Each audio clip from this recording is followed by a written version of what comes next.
ঈদযাত্রায় উত্তরবঙ্গের ঘরমুখ মানুষের জন্য এলো স্বস্তির খবর। দীর্ঘদিনের যানজট আর দুর্ভোগ কমাতে চালু করা হয়েছে নির্মাণাধীন হাটিকুমরুল ইন্টারচেঞ্জের বগুড়া রংপুর গ্রামী ফ্লাইওভার লেন।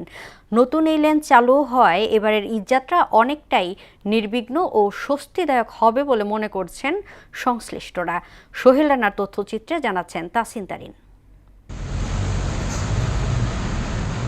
উত্তরবঙ্গের প্রবেশদ্বার হিসেবে পরিচিত সিরাজগঞ্জের হাটিকুমরুল গোলচত্বর দিয়ে প্রতিদিন হাজার হাজার যানবাহন চলাচল করে। ওই স্থান থেকেই ঢাকা, পাবনা, রাজশাহী, বগুড়া ও রংপুরমুখী যানবাহন পৃথক হয়ে যায়। স্বাভাবিক সময়ে প্রতিদিন প্রায় ২০ থেকে ২৫ হাজার যানবাহন চলাচল করলেও ঈদ মৌসুমে তা বেড়ে দাঁড়ায় প্রায় ৫০ হাজারে।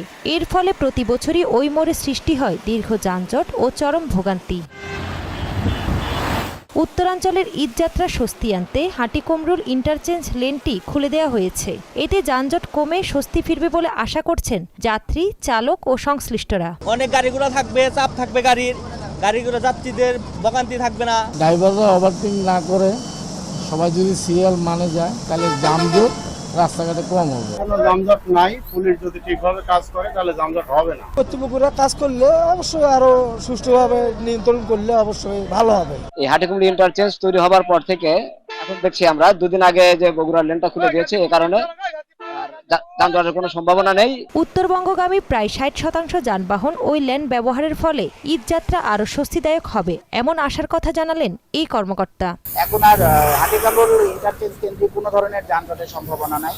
আর এছাড়াও আমাদের হাটিকুমরুলের যে খাদি সড়কগুলো আছে সবগুলো যান চলাচলের জন্য উন্মুক্ত রয়েছে। হাইওয়ে পুলিশ বলছে ঈদ ঘিরে উত্তর ও দক্ষিণাঞ্চলে যানবাহনের দ্বিমুখী চাপ তৈরি হবে।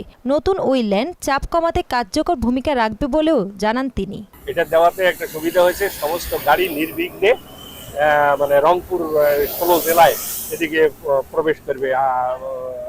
প্রায় ১২-১৪ জেলায় ১২-১৪ জেলার গাড়ি যদি এদিক দিয়ে যায় তাহলে আপনি ধরেন যে ৭০% গাড়ি নির্বিঘ্নে চলে যাচ্ছে। ঈদযাত্রা নির্বিঘ্ন ও যানজট মুক্ত করতে মহাসড়কের বিভিন্ন পয়েন্টে প্রায় ৬ শতাধিক আইনশৃঙ্খলা রক্ষাকারী বাহিনীর সদস্য মোতায়েন থাকবে।